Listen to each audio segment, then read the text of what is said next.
Hey everybody, this is Josh, and here we have Game 2 in a best-of-3 series between PWR Elfi, or just Elfi from this point on. He is from Finland, and he is the blue Protoss up here in the top right of Xel'Naga Caverns. His opponent today is Dignitas SjoW, the red Terran, the newly crowned Intel Extreme Masters European Champion. He is the red one down here in the bottom left corner.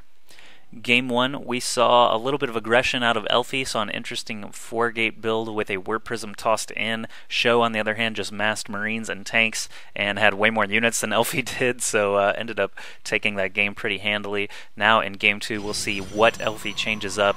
It is, of course, a different map layout. They're not at close flying positions. They're on opposite ends of the entire caverns here, so Warp Prism may not be as effective. Never stopped a White Raw, but Elfi probably has a little bit different playstyle than White Raw. We'll see what he ends up doing. SjoW, on the other hand, just sticking to what he knows. Probably going to be going 1-1-1 another time. Seems to be his more favored TVP build, or at least his starting build order.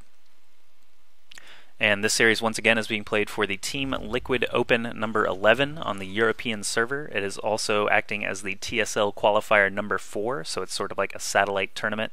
And the TSL is going to be a massive tournament. Hope you guys tune in for that. I'm going to try and cast some replays from that tournament as well, though I think it will be live casted by a lot of really good casters. Elfi going to send his scouting probe quite early here through the middle. Well, not quite early, I guess. Earlier than SjoW, since SjoW never seems to scout anyway. He basically just deduced where his opponent was and rolled in with a medevac full of Marines. But he's going to start attacking these SCVs. SjoW pulling an SCV quite quickly to be able to defend against that. Barracks is going to come up without any problems, and a single Marine should be started, yes, and an orbital command going up right on time. Elfi back at home doing the very standard Protoss build, nothing crazy out of him at all, seeing the exact same build we just saw out of him on Lost Temple so far. And last game he actually dropped a robotics facility and then added on 3 more gates, so it was kind of like a Warp Prism first. He wanted to invest in that Warp Prism quickly, so that right when Warp Gate's finished, right when Warp Gate Tech finished, he would be able to use that Warp Prism to its maximum potential. Cybernetics Core is not quite done yet. He is saving up some Chrono Boost again.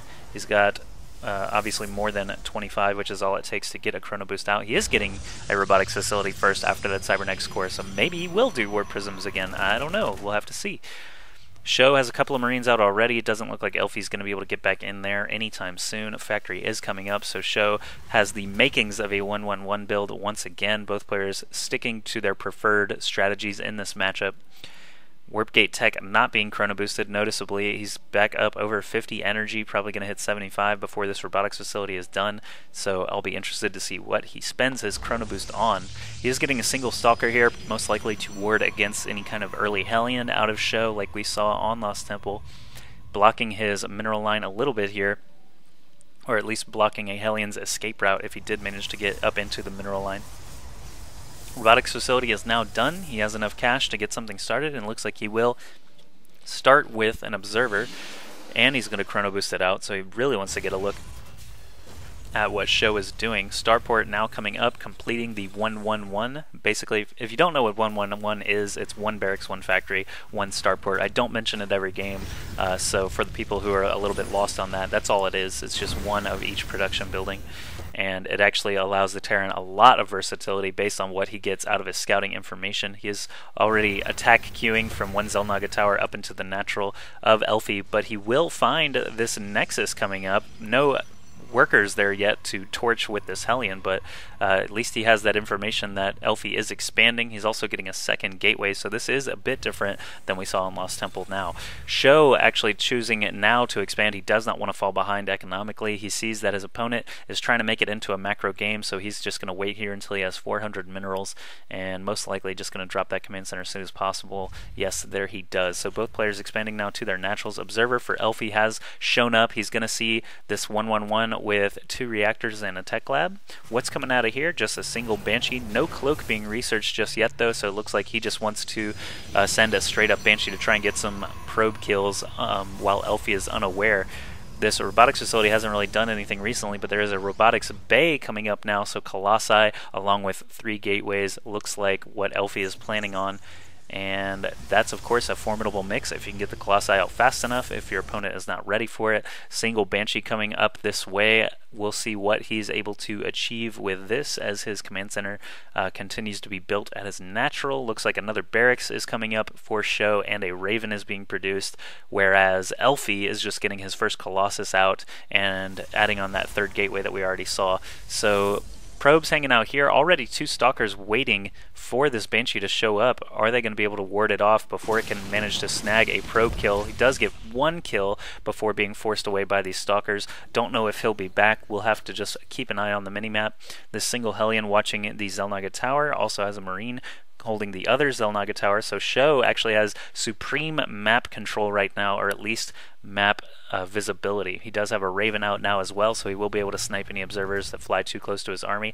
He pulled his starport off the tech lab, but hasn't put anything on it yet. I'm sure that once these Marines actually finish out of these, one of these barracks should be flipping onto that tech lab to get stim packs started, to get combat shields started.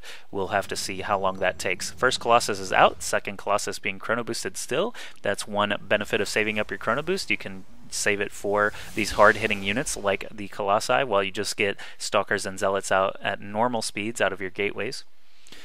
Looks like he is still macroing up. I see a couple of probes building, so that's my cue to look at the income tab. Here we see 31 harvesters against 31 harvesters. Not bad at all. SjoW, as expected, did have the mineral advantage there because of mules. 2 Stalkers are going to find this Hellion over here on the left Xel'Naga Tower, chase him away, and now Elfi suddenly has the visibility advantage. SjoW starting to move now, though. He noticed last game that Elfi did not have a ton of units by this point in the game, but this time he's going to be surprised to see that there are actually Colossi out on the field. He's going to already start to retreat here. The Banshee, of course, could shoot the Colossi without any reprisal, but these 3 Stalkers that are in tow are going to help them out. Zealots getting a little too anxious there following these Marines. Luckily for Elfi, there are no Marauders out there with any concussive shells. Pylons building closer and closer to SjoW's base. It looks like Elfi is getting into an aggressive mood here. This Raven flies a little too close.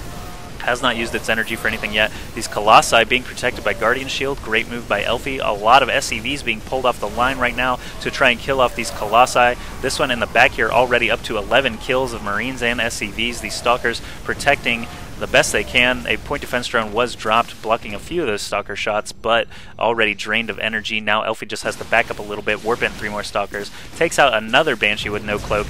If you look back at home, we see a Twilight Council building for Elfi as he continues to warp in Stalkers and Zealots here. SjoW can't really do anything except build out Marines. He's getting a Siege Tank and a Marauder now as well, researching Siege Mode and Stim Pack.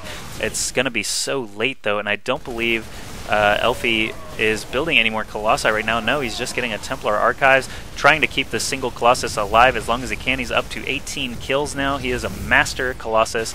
He's up to 20 now, so he's an Executor or Executor. I'm not sure. But more Zealots being warped in. Great Colossi micro out of Elfi. Both players trying their hardest to micro in this battle. It is a battle between very few units. SjoW is actually pulling a lot of workers here again. Is this Colossus going to survive yet another engagement? He's up to 28 kills now. Executor Colossus here. 2 Vikings showing up, though. Going to end this party for Mr. Executor Colossus. 3 more Stalkers being warped in. He's going to continue his assault, even though it looked like SjoW was able to hold that off. Now these Vikings are landing, trying to finish off the Zealots that came with that first wave. Stalkers in the back, Zealots in the front. Marines trying to pick who they're going to focus down. SjoW actually not microing his few remaining units very well here. Lots of Stalkers here showing up, taking out this... Oh, landed Viking picked up in the medevac. Interesting move, but he is going to lose that medevac and the Viking and a Marine. So SjoW losing everything right now. 5 Stalkers still alive for Elfi and a single probe, chasing away this mule and these SCVs. If we look at the income tab, he's down to only 29 harvesters. That number is dropping all the time. Elfi, of course, has uninterrupted mining throughout this entire engagement. Orbital Command going to lift off and try and get away before it starts to burn down. Warpins just continuing. Psionic Storm nearly complete. Zealot Charge upgrade nearly complete. This orbital command is blocking the battle a little bit, but we see that Elfi still has 5 Stalkers here against a handful of Marines, and now no tanks. There was a tank a second ago, but now there is none. Orbital command is going to burn down or be killed off by these Stalkers. More Marines and a Viking showing up trying to finish off these Stalkers, but Elfi, of course, can just continue to warp in back at this forward pylon. He does have the money to spend. He can get Stalkers all day if he needs to. He probably doesn't have the warp gates to do that, but he is actually backing off now after he finished off that orbital command. He knows he has a huge advantage. There's no need to throw waves and waves of units. He's waiting here for his High Templar to come in, and is he going to wait for Psionic Storm energy, or is he going to use feedbacks against these medevacs of SjoW? SjoW actually trying to be a little sneaky here. He's got a Marauder and 5 Marines loaded up in a medevac. Looks like it's heading toward the natural expansion of Elfi. So we'll see if Elfi is going to be able to respond to that. Back in his mineral line, he does have a couple of pylons for some fast warp-ins of Stalkers, but looks like the majority of his actual forces are up here at the front of SjoW's base. Elfi has a supply advantage, 82 to 60 right now. Of course, most of that is made up in those workers that he killed off. Lots of zealots coming up the ramp now for Elfi. He does have charge already finished. These Templar do have enough for Psionic Storm, and there we see a beautiful Psionic Storm right there on the mineral line as SjoW actually drops at Elfi's natural. It's not going to matter. He just lost a ton of SCVs there. Archon morphing right now. Zealots all over the place. Stalkers all over the place. SjoW GG's, so the Finnish player Elfi will manage to take Game 2. Now let's move on to Game 3 to see which one of these players will advance to the round of 8. Thanks for watching.